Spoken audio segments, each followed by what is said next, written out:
Good evening. I am Marietu Sidibe and this is QTV News coming to you live from our studios on Kairaba Avenue. Thanks for joining us. Here are the main local news headlines. At the NPP-led Grand Coalition campaign rally in CRR on Thursday, President Barrow promised Gambians he will construct another 1,200 kilometers of roads in the next 5 years. President Barrow today joined hundreds of worshippers to observe Friday prayers at the inauguration of a new mosque at his home village of Mankamankunda. The European Union's election observer mission have arrived in the Gambia ahead of the December 4th presidential elections. We hear from Jainaba Sonko in Glasgow, Scotland, at the COP26 on how climate change threatens food systems due to unpredictable weather patterns and rising temperatures. In sports, Sharjah Ladies Club Volleyball defeated Gambia Women's Volleyball team 3-1 in a warm-up game. We will hear from our reporter Momodu Gajaga, who is with the team. Those were our main headlines. Now the news in detail.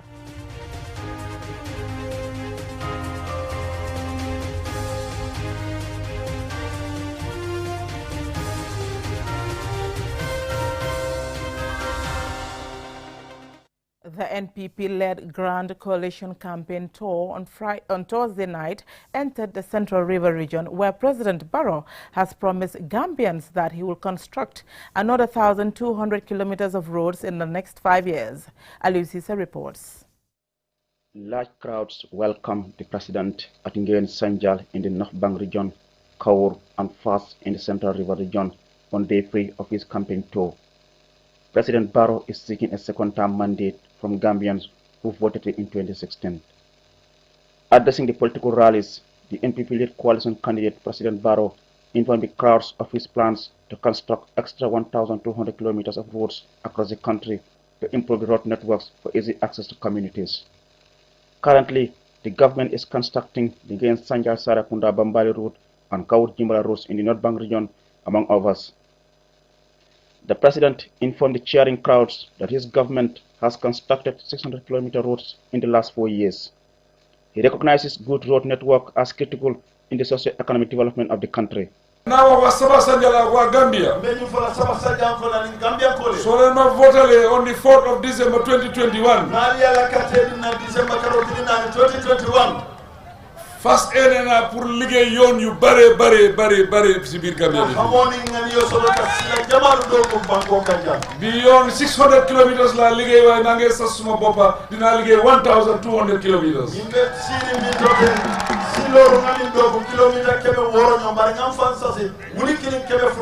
seen yoon yi yeneen yoon yu ndaw yëpp dinañ ko liggéey because soo amul yoon mu ngi mel ni amuloo dara. He advised the people of the area to vote massively for his party for continued peace, progress and development. He vows to bring more developments for the people, many of whom depend on agriculture for a living. Maimuna Sise, NPP's diaspora secretary, calls on Gambians not to be deceived by the oppositions as he predicts landslide victory. According to her, President Barrow believes in unity and development. Almeda silo kumbola janna sangitan saba sangi walla taga sangitan lula be silo kumbo kanja man sorono yalla ngena joytu fimbiri yon ñata fukki at be fal ñaar fukki at muri juroom fukki at kenan don joytu yo alkali kon mo sanjal dimu de lumolu nani president be kontrol na si dukudu ka yalla silo la fama batna sanjal franci ko sila ko don be ñame. Several speakers expressed gratitude to the president and his government for the developments taking place in the area, such as the ongoing roads project, which has already transformed the area. ñun Adama Barrow daf ñu defal loo xam ne mënuñ koy fay. su fekkoon loi may nañu ñu ne ko dangay toog doo campagne dañuy dajale carte yëpp dem yóbbu ko State House. Président Barrow gis ne liggéey bu rafet bi mu def ci réew mi guddeeg bëccëg noppaleku lu neex Gambie rek moom laay wut fu mu munti dem lu yokk yóbbu Gambie ci kanam loolu moo ko ñor. dañ bugg a kees gi buñ ko compter. ñoom duñ xalaat taxawal fii député. loolu lañ bëgg. loolu nag yéen a ko mën a wone ci présidentielle élection bi.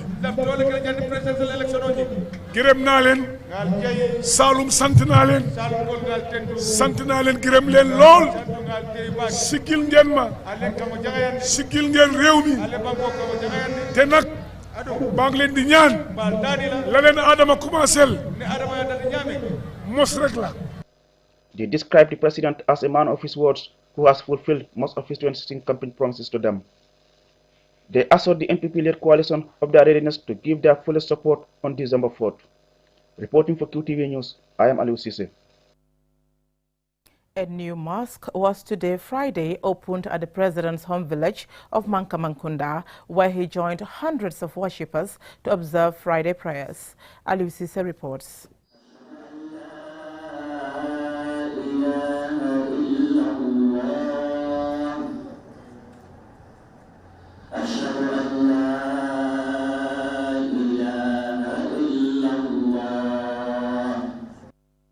The construction of the mosque is funded by the Al-Ba Society and implemented by Taiwan Charity Center. The construction started in 2018 and can accommodate 325 worshippers. President Barrow joined hundreds who traveled from the catchment communities and beyond to witness the historic opening of the mosque, the first of its type for the community of Mankamankunda. Imam Modlamin Toure, former president of the Gambia Supreme Islamic Council and now the Imam of Gunjur, performed the maiden sermon at the mosque, during which he said, "Mosque is a house of God, which is an important aspect of Islam." He preaches people to recognize the importance of congregational prayer at the mosque, as he calls on people to prepare for the hereafter and worship only Allah.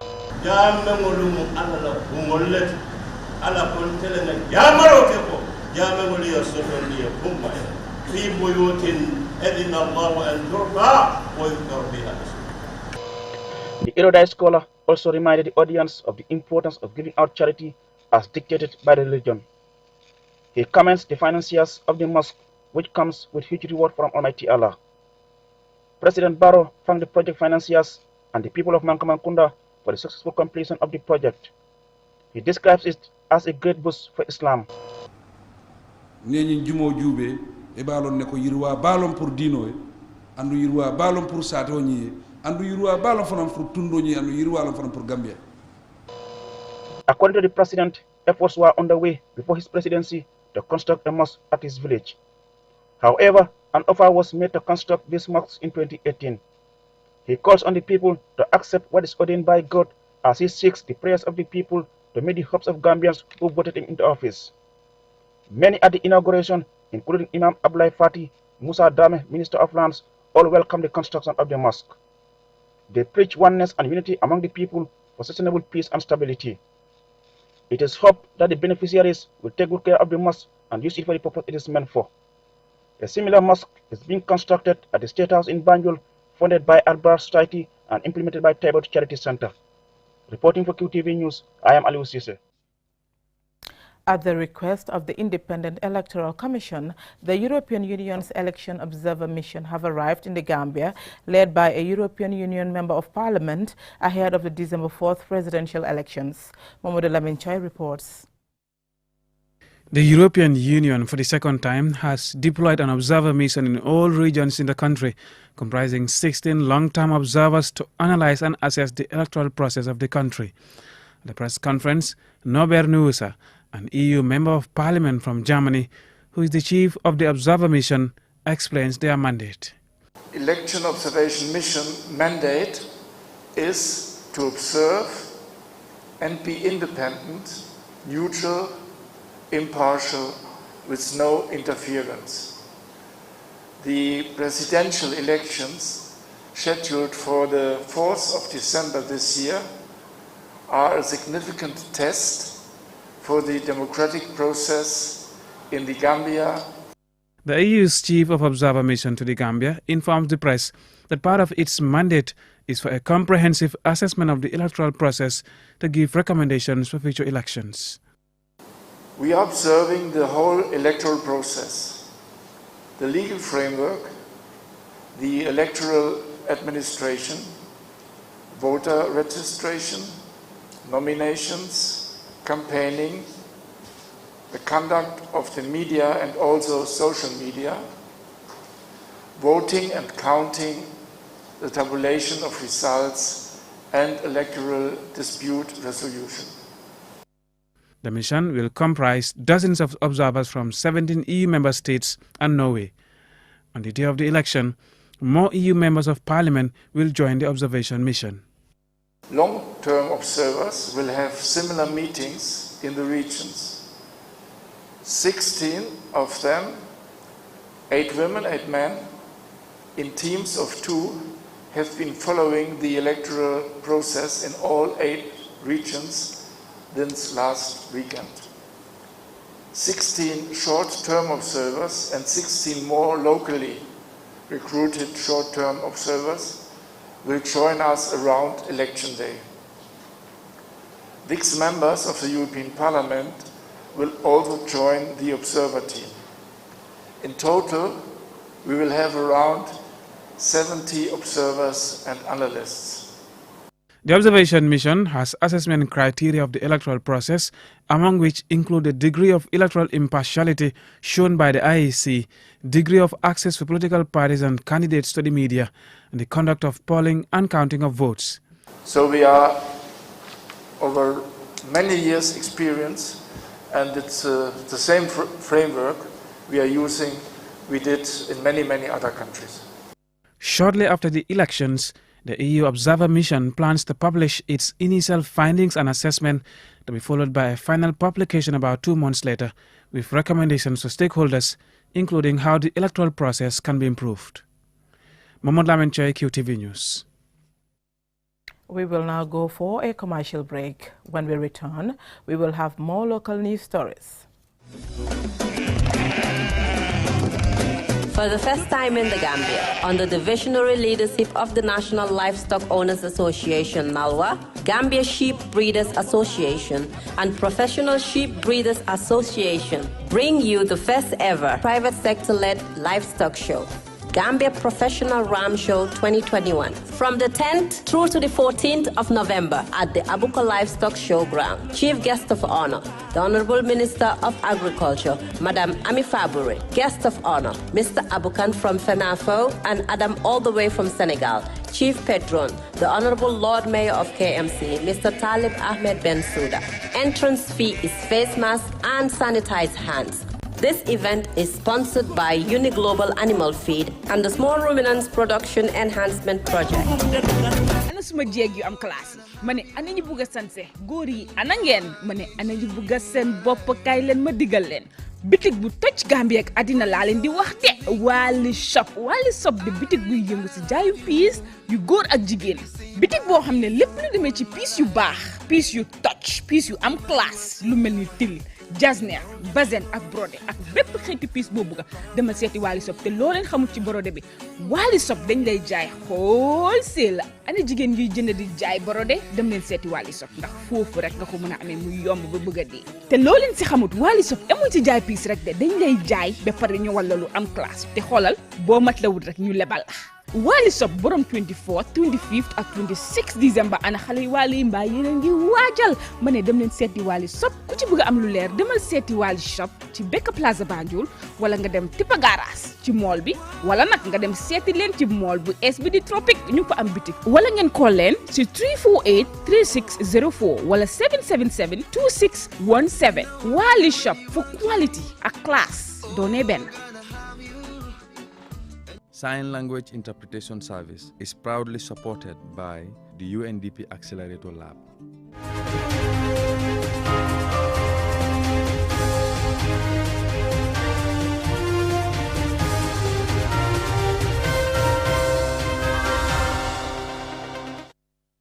Welcome back. Climate change threatens food systems due to unpredictable weather patterns and rising temperatures. Food systems also contribute to climate change. In this story by Jainab Sonko reporting from Glasgow, UK at the COP26, we highlight the connection between climate change and food systems. Food systems are responsible for up to 30% of global emissions, causing huge environmental damage that affects the further growing, production and storage of food. farmers are finding it hard to adapt to irregular weather conditions, which leads to loss of harvest and livestock. The Gambia has recently developed a food systems pathway and strategy to guide the country in the transformation of food systems to attain Agenda 2030. We engaged the Gambian Minister for Agriculture, Ami Fabry, after she delivered her statement of the Coalition on Climate Resilient Development Pathways Food Systems Beyond 2030 at the COP26. Climate change is real. Without addressing climate change issues in the Gambia, we cannot be self-sufficient in food production, because we have seen that the flood has affected our small-scale farmers, the drought, and even storm. So based on that, these are key issues, and they are real. So we have to work hand in glove with institutions like environment to ensure that climate change issues are addressed. It seems part of the major solutions to bring about better production, nutrition, environment, and a better life. Thus, the theme for this year's World Food Day is to bring about nature-based solutions that conserve biodiversity. You know, when you talk about biodiversity, it has to include crop diversity also. That's why at Nari we have varieties that are resilient, climate resilient. We have that are tolerant to salt, that are tolerant to flooding, because those are issues, you know, that can do very well in drought condition. So that's the diversity of the germplasm that we have in Nari. High yielding, you know, highly efficient when it comes to the use of water and all those kind of things. And also nutrient condensed varieties, because you know climate change can also affect the nutrition of the soil, and that the nutrition of the soil affects the nutrition of the crops. On the sidelines of the conference, we engaged Kausubaro, the Monitoring and Evaluation Officer at NDMA, who is attending COP26 particularly to negotiate loss and damage. He says that the negotiations were mainly based on closing the gaps identified during COP25 in Madrid, Spain in December 2019. This year, the COP26 loss and damage has been given a huge priority for the first time in the COP, whereby we have a special session on loss and damage globally, because we see the impact of climate change is having a negative direct impact, you know, that has huge economic losses to our GDPs. And this doesn't stop that, including particularly in Gambia loss and damage. Recently, we've seen, you know, the effects of climate change in our livelihood, particularly in agriculture, in our infrastructure as well. COP26 talks have revealed that farmers now understand that the current food systems is senseless, considering the fact that it is vulnerable to the very climate change it causes. Now, farmers are asking for an agroecological future, whereby food producers will be at the center of the transition. Reporting for QTV News in Glasgow, UK, I am Jenna Bosonko. The importance of diasporas to development has long been recognized. The Diaspora and Migration Directorate of the Ministry of Foreign Affairs on Wednesday organized its Made in Diaspora Roundtable Conference to discuss harnessing diaspora contributions for socio-economic developments of the Gambia. Mohamed Lamin has more. Declared the 8th region of the Gambia by President Adama Barrow in 2018, the diaspora is recognized as an extension of the country, with an estimated over 142,000 Gambians living abroad. According to the Diaspora and Migration Director of the Foreign Affairs Ministry, Musa Kamara, the Roundtable Diaspora Conference aims to gather useful information on the activities and challenges of the Gambian diaspora for a chance to use facilities and explore opportunities for the benefit of Gambia's citizens living abroad. The Permanent Secretary One of the Gambia's Foreign Affairs Ministry, Suleiman Omar Njai, sees the conference as a platform for a consultative and collaborative engagement among actors to guide diaspora policy making, given the immense role of the diaspora in national development. May I emphasize here, and now that the role of the Gambian diaspora in national development has won unprecedented recognition from my ministry. It has become a worldwide phenomenon that the role of the diaspora is globally recognized as a contributing factor to national development. The conference is supported by International Organization for Migration, IOM, and the Italian Agency for Development and Cooperation. IOM's office in the Gambia supported the Gambia government to establish the National Coordination Mechanism on Migration and in the design of a national migration policy. The IOM Chief of Mission, Fumiko Nagano, expressed the Migration Agency's commitment to supporting initiatives for the harnessing of the diaspora's potential in national development. It is IOM's sincere hope that the Gambian diaspora community will be active participants to continue engaging the government in the areas prioritized in today's discussions. The program today includes distinguished and experienced panelists from government, academia, and private sector to steer these discussions that will become the basis for an action plan to maximize the potential of the diaspora in the socio-economic development of the country. The existence of Gambia's diaspora has significant benefits for economic development in the country due to its close network between the diaspora community and those at home, creating effective channels to tap into the energy and interest to invest in the country in both private sector and reforming the public sector provides the opportunity for their active participation and contributions to national development. Dr. Seinabu Tal, a policy advisor with the UK government, makes the case for the need for government diaspora engagement for investment and trade benefits. The countries that have succeeded in tapping into diaspora resources have been able to tap into this feeling of belonging and build relationships with the diaspora in a manner that make them feel included. I recognise that this is not as straightforward as it sounds, and there are many complex underlying issues that need to be addressed in terms of the relationships between the diaspora and the home government. The Gambia has the third highest remittance flow on the continent. From January to the end of July 2021, those remittances sent by formal channels surged to $476 million, representing 80.7% of those remittances sent by formal channels for the whole of 2020, which was itself a record.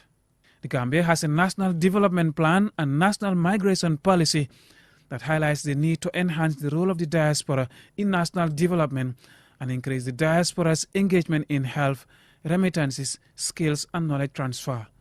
Mohamed Lamin Chai, QTV News. In sports.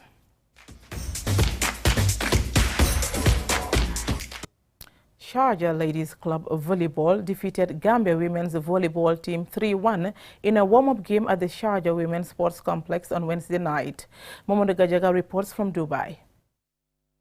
Sharjah Ladies proved too strong in the first, third and fourth sets of the game, while the Gambian team showed fighting spirit in the second set to win in a close affair. The host won the first set in style, triumphing 25-11. Can't see a comeback in this one. After 16 minutes, concede again. That's game. The Sharjah Women Club. In the second set, the Gambian side appeared to have learned from their poor showing in the first. They bounced back, winning with Mariama Jingado and Anna Marie Bojang showing outstanding performances to give Gambia the second set 25-21. Bounce back. Good one. Good block. And that's game for Gambia. The Sharjah Ladies recovered from that loss and won the third set 25-17 and again showed their class in the fourth set, winning 25-9. Conceded again. And it's game. 2-1 to the Herds, 25-17. Surprisingly though, the match went into a fifth set despite the Sharjah Ladies officially winning 3-1. Both teams so enjoyed the contest that they extended to one more set, Gambia winning the fifth set 25-18. Good serve from the Gambia. And there goes game. Reacting to the result, Gambia's Aissatou Seka was not happy with their performance. I'm not happy because we lost 3-2, but it was a good experience for us, but we will push more harder next time. Lamin Elef Baje, the coach of the Gambia team, says it was a good test for his team. The match was a very good match. If you can see, like Zarza is a very strong team, very, very strong team. They is the champions of this UAE. So playing with them, at least having two sets with them, I believe it's a good game. It was all joy for the victors, Sharjah Ladies. Their team captain is Alia Nasir. She says it was both good and fun to play against the Gambia. We had a good experience against Gambia team, and we welcome them. So it's a good time and good game. And I want to thank them for their effort. Gambia women's volleyball team training camp in Dubai will continue with twice daily practices and some more warm-up matches lined up in the next few days. Mamadou Gajaga, QTV News, Dubai, United Arab Emirates. Before we end, here's a recap of the main headlines. At the NPP-led Grand Coalition campaign rally in CRR on Thursday, President Barrow has promised Gambians that he will construct another 1,200 kilometers of roads in the next 5 years. President Barrow today joined hundreds of worshippers to observe Friday prayers at the inauguration of a new mosque at his home village of Mankamankunda. The European Union's election observer mission have arrived in the Gambia ahead of the December 4th presidential elections. We hear from Jainaba Sonko in Glasgow, Scotland at the COP26 on how climate change threatens food systems due to unpredictable weather patterns and rising temperatures. In sports, Sharjah Ladies Club Volleyball defeated Gambia Women's Volleyball team 3-1 in a warm-up game at the Sharjah Women's Sports Complex in Dubai. That's all we have for you in this bulletin. Thank you for watching and have a nice weekend.